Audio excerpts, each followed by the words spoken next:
Started off like always. Yeah, it was awesome. I think it was a hard day out here. It was meant to be a hard day. We're excited about where we're at.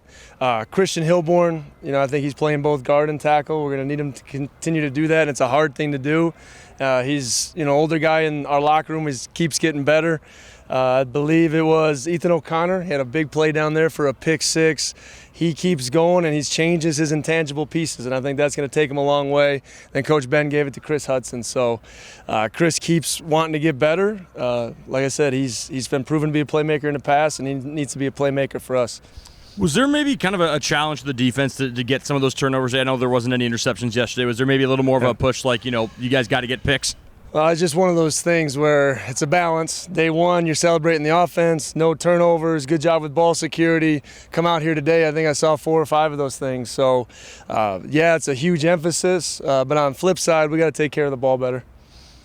Noticed Rod out here in a boot. Any just quick update on him? Yeah, he rolled his ankle in Indy. We're hoping to get him back sometime next week.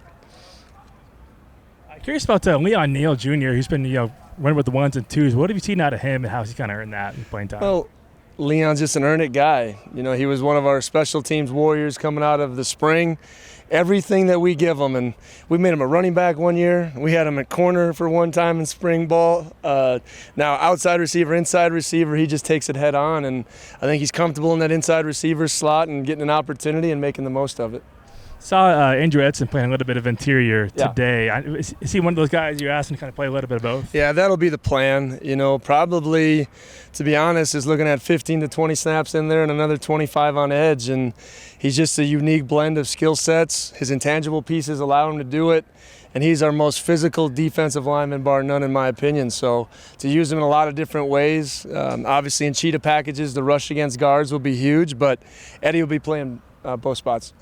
It might be too early to even, you might not even know this, but I'm curious, with John and Zevi, is there any possibility that, you roll both of them out of there in, certain situations or packages, or is it going to be like we did with Cam and John last year? Well, I'm not at the same time. But I'm a believer you really kind of roll through one guy. Now, once again, with the understanding that when we make this decision, that guy has to perform. And that doesn't mean a quick leash or anything like that, but these guys know the responsibility of that position. If we don't feel like that position is getting done, just like we would at guard or linebacker, we're going to make a substitution there. So, but no, I don't see ourselves playing two guys. I want to ask about the offensive line. Go back a couple years to December 2022. I think we had a press conference right before the LA Bowl, and you were talking about the recruiting class that you brought in. You were really happy, big guys, tall, but you said you were going to put them in a slow cooker and just let them develop. Almost 2 years later, where do you see sort of some of those younger guys that are now, past their redshirt years? Maybe are they ready? So I would say that's the one biggest thing is we took over a mess. I think you're exactly right. And it's been the number one thing we've worked on the last 3 years. A guy like Landon Roten really comes to mind. I think not only is he going to compete to really be that backup, but push to, maybe be a rotational player in there. Brock Dew, Luke, Zach Miller, those type of guys are really developing. And then, you get guys like A.J. Hassan and Noah Dunham and some of those other guys, Austin Lawrence, that are competing with it.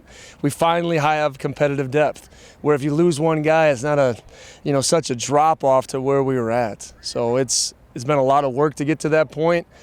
But now the next step we all talk about is these guys have to go out there and command it, right? We have to be looked at when they watch our tape as a dominant offensive line unit because we're capable of doing so. So obviously need to get Lely back.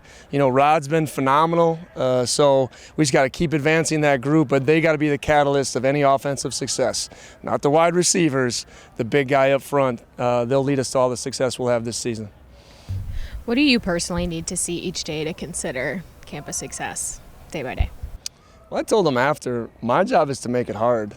Their job is to engage the process. We don't dwell on the past, but we do learn from it. We had 2 guys, quit after the first couple games last year. My job is to expose their ass right now, right? If you're going to be that guy, I'm going to find out right now, right? So who we can count on is everything, and that comes with toughness. It comes with sacrifice. It comes with making sure I'm keeping my vision, a team vision first. So we will have that. We'll have our down days, but these first 4 are getting us rolling. Next week, the first couple will be hard, and then that first scrimmage will be huge. So my thing to all of our guys is be who you say you are, right? great connection in this football team. We've had a tremendous summer. We've done a lot of things, from golfing together to going to the Snake River to doing a lot of different things. But be the man you say you are right now when the hard things come. That's how we'll be successful, and that's what'll make this a successful camp. We hear the term like day-to-day a lot. Is there a way that you like kind of break down or visualize this timeline preseason in your mind? Or Oh yeah. I mean, it starts all the way in May. When the coaches are out recruiting, head coaches can't go out. I lay it all out, set the whole plan, and then between the analytics and our plans, we adjust as we go, but it's supposed to be well thought out. We build in highs, we build in lows. Like I said, their job as a player and a high performer is not to pick and choose when I go hard. Okay, that's my job as the head coach to say, hey, today's going to be 16 periods. I'm going to take some off your legs. This day is going to be 22 periods. You guys go out and attack it. So everything has a strategy to it. I work hand in hand with Coach Beckett to make sure that we're not overdoing it. And here's what I love. Had some cramps today, but for the first 2 days, there's no soft tissue injury. That means these guys are ready to attack the work that we provided. And back to the QB competition conversation. Yep. Can you say what it is you need to see out of each guy individually to get there?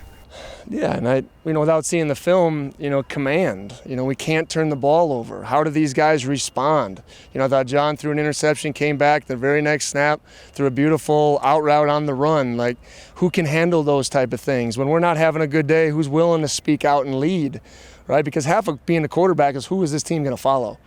So I want to see those intangible pieces as we put these guys in all kinds of different situations. They're both talented in their own different way, and we got to utilize their strengths too as offensive play callers. Coach, have there been any talks or in terms of taking practice differently with, the new upcoming teams that we'll be facing this season? No, it's a faceless opponent. It really is. We've had a 1-0 mindset here since I've been here, and that's the way it's got to be.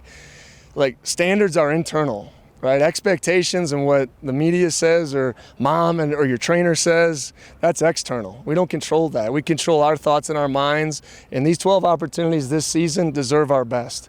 Okay, we can't pick and choose, all right? That's how you get beat. All right, guys, go Cougs.